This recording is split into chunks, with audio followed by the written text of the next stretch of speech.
Hello दोस्तों, मेरी आज की कहानी है ममता का सौदा। यूं ही नहीं गूंजती तक किलकारियाँ, किसी घर के हर कोने में बहुत तकलीफ सहनी पड़ती है माँ को माँ होने में।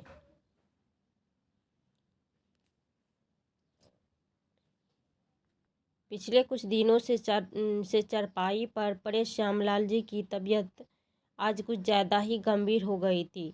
उनकी ऐसी हालत देखकर उनकी पत्नी कोमल जी ने अपने बेटे को फ़ोन लगाया और रूंधे स्वर में बोली, बेटा तू तो जानता है अपने पिताजी की हालत के बारे में। अब तो उनकी हालत और भी ज़्यादा बिगड़ने लगी है। बिस्तर पर पड़े पड़े तुझे याद करते रहते हैं, तुझे मिलने को तरस रहे हैं। हो सके तो थोड़ा सा समय निकाल कर अपने बाबूजी से मिलने आ जाओ। बहू और बेटियां को भी लेते जाना ना। तो दूसरी ओर से आवाज़ आई, माँ मुझे अभी छुट्टी नहीं मिल रही पाएगी, बहुत काम है, इसीलिए मेरा नाम आना मुश्किल है। कुछ दिनों में समय निकाल कर ज़रूर आऊँगा। बेटे का कोरा सा जवाब पाकर कोमल जी निराश से भर उठी। शून्य में निहारते हुए उनकी आंखें भर आई। उनका उदास चेहरा देखकर श्यामलाल जी के चेहरे पर भी निराश के भाव उफान मारने लगे। उनकी आंखों से आंसू टपककर उनके तकिए को भिगो गए। 70 वर्षीय श्यामलाल जी, जो कि कैंसर जैसे गंभीर बीमारी से पीड़ित है, बिस्तर पर पड़े हुए अपने जीवन के अंतिम दिनों को जैसे तैसे काट रहे हैं। कोमल जी और श्यामलाल जी अपने बेटे और बहू से दूर अपने पुश्तौनी गांव में ही रहते हैं। उनका बेटा दीपक, जो कि शहर में नौकरी करता है, शादी के बाद से शहर में ही बस गया था, जहां वह अपनी पत्नी सीमा और 12 वर्षीय बेटी के साथ रहता है। गांव के मकान में कुल 2 ही जन रहे थे, एक कोमल जी और दूसरे श्यामलाल जी। श्यामलाल जी के गांव में ही खेती थी, जिसके बल पे वे अपने परिवार का भरण पोषण करते आए थे। माता पिता दोनों ने अपना पेट पालकर अपनी औलाद को अच्छा जीवन दिया और अपने बेटे को पढ़ा लिखा कर इस मुकाम तक पहुंचाया था कि वह आज सर उठाकर जी सके। अपने परिवार को एक बेहतरीन ज़िंदगी देने के लिए उन्होंने अपनी सारी उम्र मेहनत करने में लगा दी। बड़े अरमानों के साथ अपने इकलौते बेटे का ब्याह रचाया था। फिर उम्र के साथ साथ उनके शरीर की ताकत कम होने लगी, जिसके कारण वे अपने खेतों में काम करने से लाचार हो गए थे और अपनी ज़मीन को ठेके पर दे दिया था। परंतु समय के साथ साथ उनकी हालत ज़्यादा बिगड़ती गई तो पता चला कि वे इस गंभीर बीमारी से जूझ रहे थे। उनकी बीमारी के इलाज में उनकी सारी बचत खत्म हो गई थी, जहाँ तक कि उनके खेत भी बिक गए थे। लीज देकर उनका पुश्तौनी मकान ही अब उनके पास बचा था। पहले उनका बेटा ज़मीन के ठेके से आने वाली रकम हासिल करने के लिए कम से कम साल में 2 बार तो आ जाया करता था, परंतु जब से उनकी ज़मीन बिकी तब से उसने अपने माता पिता के पास आना तो दूर, उन्हें फ़ोन करना तक छोड़ दिया था। हालांकि उनकी बहू के दिल में उनके प्रति सहानुभूति थी और कभी कभार उनका हाल चाल जानने के लिए फ़ोन कर दिया करती थी। अक्सर कोमल जी अपने बेटे को फ़ोन लगाकर उसे आने को कहती, परंतु हमेशा उसका एक ही जवाब होता कि मैं अभी व्यस्त हूँ। उम्र के इस पड़ाव पर आकर हालात ऐसे हो गए थे कि अब तो बेटे का चेहरा देखने को भी वे लोग तरस गए थे। आज जब शाम हुई तो अचानक श्याम लाल जी ने कहा, कोमल मेरा जी बहुत मचल रहा है। ऐसा कहते हुए उनकी सांसों की गति तेज होने लगी। यह सुनकर कोमल जी घबरा गई और तुरंत अपने पति के लिए रसोई में से नींबू पानी बनाकर लेकर आई, लेकिन आकर देखा तो श्याम लाल जी बेसुध हालात में पड़े थे।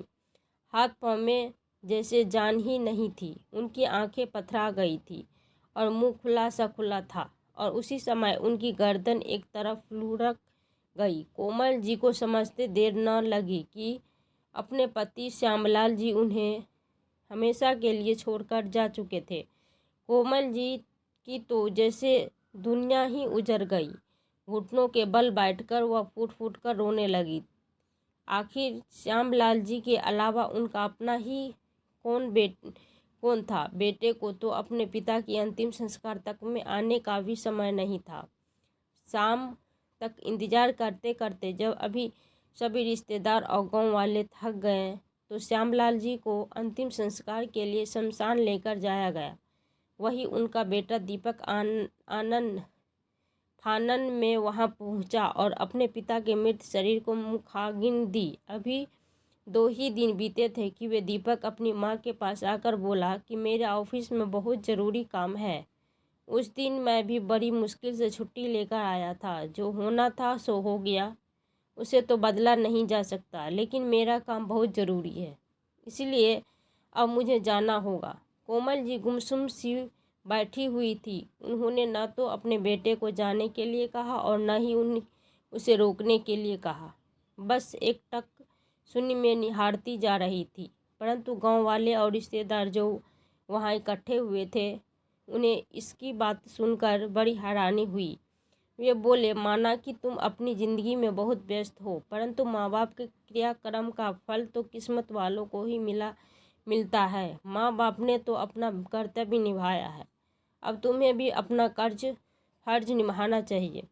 उनके जोर देने पर दीपक को वहीं रुकना पड़ा। अपने पिता की तेरवी करने के बाद जब वो वहाँ से वापस शहर के लिए निकलने लगा, तभी उसे गांव के सरपंच ने रोक कर कहा, बेटा, तुम्हारी बूढ़ी माँ के केवल तुम ही एक सहारा हो। तुम लोगों के अलावा अब उनका कोई भी नहीं है। तुम भी उसे इस हालात में यहाँ छोड़कर चले जाओगे तो उन्हें कौन संभालेगा। ऐसा करो, तुम अपनी माँ को भी अपने साथ ले जाओ। तुम लोगों के साथ रहेगी तो कम से कम उनका समय तो कट जाएगा। यहाँ अकेले तो घर भी उन्हें काटने को दौड़ेगा। गांव के सरपंच की बात सुन कोमल जी की बहू सीमा को भी अच्छी लगी, परंतु वह अपने पति के स्वभाव को जानती थी, जिस कारण कुछ कह नहीं पाती थी। सरपंच की बात सुनकर दीपक बोला, लेकिन गांव की आबो हवा माँ के लिए ज़्यादा अच्छी है। फिर शहर में मेरा घर इतना बड़ा नहीं है कि मैं माँ को भी अपने साथ रख पाऊँ। तभी सरपंच बोले, बेटा, तुम शायद नहीं जानते कि तुम्हारी माँ ने अपने जीवन में क्या खो दिया है। तुम्हारे बाबूजी इस उम्र में भी तुम्हारी माँ का पूरा ख्याल रखते थे। अब जब इस उम्र में उन्हें तुम्हारी सबसे ज़्यादा ज़रूरत है तो तुम अपनी माँ को साथ नहीं ले जाना चाहते। ठीक है, यदि तुम्हें अपनी माँ को अपने साथ रखने से एतराज़ है तो यहाँ ग्राम पंचायत उनकी संभाल लेगी, लेकिन फिर उसके बाद मैं तुम्हें तुम्हारे पिता के पुश्तैनी मकान को छूने तक नहीं दूंगा। सरपंच की बात सुनकर दीपक घबरा गया और अपनी माँ को अपने साथ ले जाने के लिए राजी हो गया। कोमल जी एक बहुत बड़ी मानसिक पीड़ा से गुजर रही थी, इसीलिए उनकी बहू उनकी संभाल करना चाहती थी, लेकिन उनके बेटे को इस बात से कोई मतलब नहीं था। वह तो केवल सरपंच द्वारा जोर दिए जाने पर अपनी माँ को अपने साथ ले जाने के लिए राजी हो गया था। दीपक अव्वल दर्जे का मतलबी और लालची इंसान था, जो रिश्तों में भी अपना मतलब और स्वार्थ ढूंढा करता था। उसकी यही बात उसकी पत्नी सीमा को बिल्कुल पसंद नहीं थी। गांव वालों द्वारा जोर दिए जाने पर वह जैसे तैसे अपनी माँ को अपने घर में ले आया, लेकिन कुछ ही दिनों में उसकी माँ उसकी आंखों में कांटे की तरह खटकने लगी थी, जबकि उसकी पत्नी उसके बिल्कुल विपरीत थी। वह एक दयालु हृदय की स्त्री थी, जो अपनी सासू माँ के दुख को भली भांति समझती थी। क्योंकि वह खुद भी एक औरत थी, तो वह जानती थी कि यदि किसी औरत का सहारा उसका सुहाग उजड़ जाए तो उसे पर क्या बीतेगी, और वह भी ऐसी हालत में जब वह इंसान उसका इकलौता सहारा हो। परंतु वह अच्छी तरह से जानती थी कि उसका पति कितना लालची व्यक्ति है और पैसों के लिए किस हद तक जा सकता है, इसीलिए वह चुप रहने पर मजबूर थी, परंतु अपनी सासू माँ का पूरा ख्याल रखती थी। कोमल जी को बेटे के पास आए हुए पूरा 1 महीना हो चुका था और जब दीपक ने पूरे महीने के खर्चे का हिसाब लगाया तो उसके होश उड़ गए। बिजली के बिल को लेकर चिल्लाता हुआ आया और बोला, सीमा, आखिर तुम पूरा दिन करती क्या हो? घर में अगर एसी लगवाया है तो क्या सारा दिन उसी की हवा की खाती रहती हो? जो इतना बिल आ गया और राशन पर भी इतना खर्चा होने लगा है, पूरे 15,000 रुपये ज़्यादा खर्चा हुए हैं इस बार। तभी सीमा बोली, इतनी ज़ोर ज़ोर से क्यों चिल्ला रहे हो? अरे माँ जी गांव से आई है तो ऐसे में अगर 15,000 का खर्चा बढ़ भी गया तो कौन सा आसमान टूट पड़ा है? इतनी कंजूसी अच्छी बात तो नहीं। और इसमें से 1,000 तो गांव जाने और आने का किराया में खर्च हुए थे। सुनिए जी, वह आपकी माँ है और अब वो हमारे साथ है तो हमें उनकी ज़रूरत का ध्यान रखना चाहिए। और आप है कि अपने थोड़े से खर्चे पर चिल्लाने लगे। चिल्लाऊं नहीं तो और क्या करूं? पैसे कोई पेड़ पर नहीं उगते। दिन भर मेहनत करता हूं तब जाकर कुछ पैसे हाथ में आते हैं और तुम लोग हो कि सारे पैसे उड़ाने में लगे हुए हो। दीपक के चिल्लाने की आवाज़ कमरे से बाहर तक आ रही थी और कोमल जी यह सारी बातें सुन रही थी। उनकी मानसिक स्थिति तो पहले से ही डावाडोल हो चुकी थी और ऊपर से उनके बेटे की ऐसी बातें उनके स्वास्थ्य पर और भी बुरा असर करती जा रही थी। बढ़ते खर्चों को लेकर सीमा से झगड़ा करना दीपक का रोज का काम था, जिसका परिणाम यह हुआ कि कोमल जी की तबीयत दिन प्रतिदिन बिगड़ती जा रही थी। यूँ तो सीमा अपनी सास का पूरा ध्यान रख रही थी, परंतु दीपक को अपनी माँ से जैसे कोई मतलब ही नहीं था। उसे तो केवल और केवल अपने पैसों की पड़ी थी। अपनी सासू माँ की बिगड़ी तबीयत को देखते हुए एक दिन सीमा ने अपने पति दीपक से कहा कि माँ जी को किसी अच्छे डॉक्टर के पास दिखा लाओ। मन मसूर कर दीपक अपनी माँ को डॉक्टर के पास ले गया और जब दवाई दिलवा कर घर पहुँचा तो दवाइयाँ को मेज पर पटकते हुए गुस्से में चिल्लाने लगा, सीमा, कहाँ हो तुम? बस अब बहुत हो गया। मैं इससे ज़्यादा माँ को अपने पास नहीं रख सकता। इन्हें झेलना और इनके खर्चे उठाना अब मेरे बस की बात नहीं, इसलिए मैं इन्हें छोड़ने जा रहा हूँ। दीपक के इतना कहने की देर थी कि सीमा अपने कमरे से दौड़ी बाहर आई और आश्चर्यचकित होते हुए बोली, छोड़कर आ रहे हैं? क्या मतलब? कहाँ छोड़कर आएंगे और किसके पास? सीमा, मुझे वो सब नहीं मालूम, बस मैं इतना जानता हूँ कि अब मुझसे और बर्दाश्त नहीं हो सकता। अरे हर चीज़ की एक हद होती है। क्या तुम्हें मालूम भी है कि माँ की दवाइयाँ कितनी महंगी और हैं? अरे इतने में तो हमारा पूरे महीने का खर्चा निकल जाए। ऐसे ही खर्चा करता रहा तो मैं तो सड़क पर आ जाऊँगा। अरे खाने तक के लाले पड़ जाएंगे। इससे अच्छा है कि माँ को ही कहीं छोड़ आता हूँ। इस पर सीमा ने गुस्सा से कहा, यह कैसी बातें कर रहे हैं आप? वह आपकी माँ है और आप इन्हें सड़क पर छोड़ना चाहते हैं? ऐसा सोच भी कैसे सकते हैं आप? और मैं ऐसा बिल्कुल नहीं होने दूंगी, समझे आप? अपनी पत्नी की ऊंची आवाज़ सुनकर दीपक हैरान खड़ा रह गया, क्योंकि ये पहली बार था जब उसकी पत्नी ने उसे इतनी ऊंची आवाज़ में बात की थी। परंतु उसके तुरंत बाद ही सीमा ने बात को संभालते हुए प्यार से अपने पति को कहा, देखिए, मैं जानती हूँ कि आजकल महंगाई बहुत बढ़ गई है, लेकिन इसका मतलब यह तो नहीं कि हम अपनी जिम्मेदारियों से पीछे हट जाएं। वह आपकी माँ है जिसने आपको जन्म दिया, जिसने बचपन में आपको उंगली पकड़कर चलाना सिखाया, पाल पोस कर बड़ा किया, और अब जब वो बूढ़ी हो चुकी है तो उनकी ममता का कर्ज आप इस तरह अदा करेंगे? आप उनके बेटे हैं तो उनकी जिम्मेदारियां भी सिर्फ आपकी ही है, किसी और की नहीं। परंतु सीमा की कही गई बात का उसके पति दीपक पर बिल्कुल भी असर नहीं पड़ा। वह अब भी अपनी माँ को खुद से दूर करना चाहता था, परंतु उसे कोई तरकीब नहीं सूझ रही थी कि वह आखिर ऐसा क्या करे जिससे उसे अपनी माँ से हमेशा हमेशा के लिए छुटकारा मिल जाए, क्योंकि वह इतना तो समझ ही चुका था कि सीमा के होते हुए ऐसा करना कोई आसान काम तो नहीं। अब वह सही समय का इंतज़ार करने लगा। एक बार जब वह अपनी माँ को दवाई दिलाने के लिए अस्पताल लेकर गया और अपनी बारी का इंतज़ार करते हुए डॉक्टर के बिना मैं बैठा था, तो वहाँ उसे एक व्यक्ति दिखा जो बहुत ज़्यादा परेशान था।